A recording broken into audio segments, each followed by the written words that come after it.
Сәлем, егер менің видеоларым саған ұнаса, міндетті түрде достарыңмен бөлісіп, лайк, комментарий қалдыруды ұмытпа. Бүгін 9 сыныптың галогендер тақырыбына арналған біліміңді тексер тапсырмаларын орындайтын боламыз. Бірінші сұрақ: периодтық жүйедегі галогендердің орнына сипаттама беріңдер. Жауабы: галогендердің бейметалды қасиеттері айқын білінеді.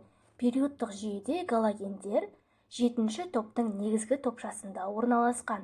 Галогендерге фтор, хлор, бром және йод жатады. Екінші сұрақ: галогендердің атом құрылысында қандай ұқсастық бар? Мысалдармен түсіндіріңдер. Екінші сұрақтың жауабы: галоген атомдарының сыртқы электрондық қабатында 7 электрон бар. Бұл галогендердің электронды қосып алуға бейім екенін көрсетеді. Яғни оларға бір ғана электрон жетіспейді. Мысал ретінде фтордың электрон құрылысын жазып көрсеттім. Яғни бірінші электрон қабатында 2 электрон, соңғы қабатында 7 электрон бар. Жетіспей тұрған бір электронды өзіне қосып алады. Үшінші сұрақ: галогендер қандай тотығу дәрежелерін көрсетеді? Галогендер бір электронды оңай қосып алып, -1 тотығу дәрежесін көрсетеді. Фтордан басқа галогендер қосылыстарында оң, яғни +1, +3, +5, +7 тотығу дәрежелерін көрсетуі мүмкін. Төртінші сұрақ: галогендердің атом құрылысының бір-бірінен айырмашылығы қандай? Бұл айырмашылық галогендердің физикалық қасиеттеріне қалай әсер етеді? Төртінші сұрақтың жауабы: электрондық қабат саны әртүрлі болады. Фтордан йодқа қарай галогендердің физикалық қасиеттері өзгереді, яғни түстері қоюлана түседі, тығыздығы артады, атомдардың көлемі ұлғаяды, қайнау және балқу температуралары жоғарылайды. Бесінші сұрақ: галоген молекуласы түзілгенде атомдар арасында неліктен бір электрондық жұп пайда болады? Жауабы: галогендердің молекулалары 2 атомды болып келеді. Олар өзара коваленттік полюссіз байланыспен байланысып, молекулалық кристалдық тор түзеді. Олардың, яғни молекулалар 2 атомды болуы, олардың коваленттік полюссіз байланыспен байланысуының себебінен болып табылады. Алтыншы сұрақ: галогендердің кристалдық торы қандай? Мұндай кристалдық торлы заттарға қандай физикалық қасиеттер тән?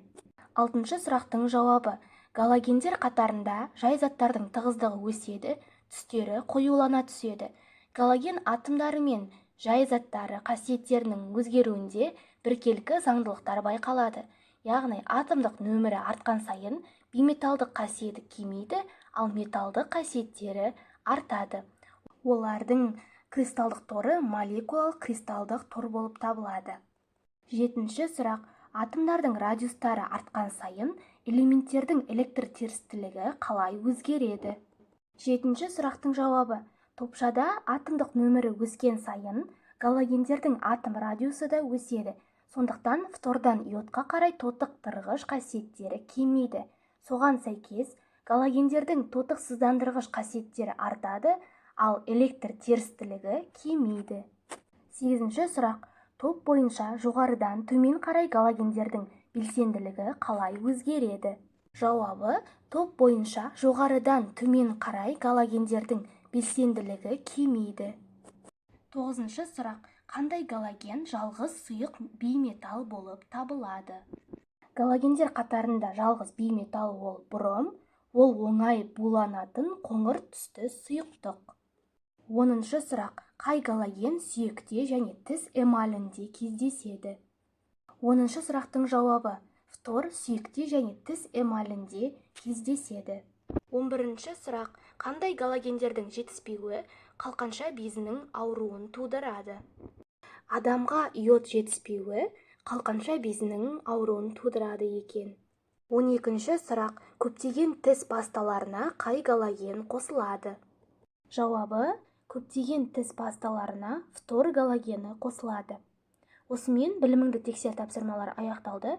Видеоны соңына дейін көргеніңе рахмет. Видеомның пайдасы тисе, міндетті түрде достарыңмен бөлісіп, лайк, комментарий қалдыруды ұмытпа.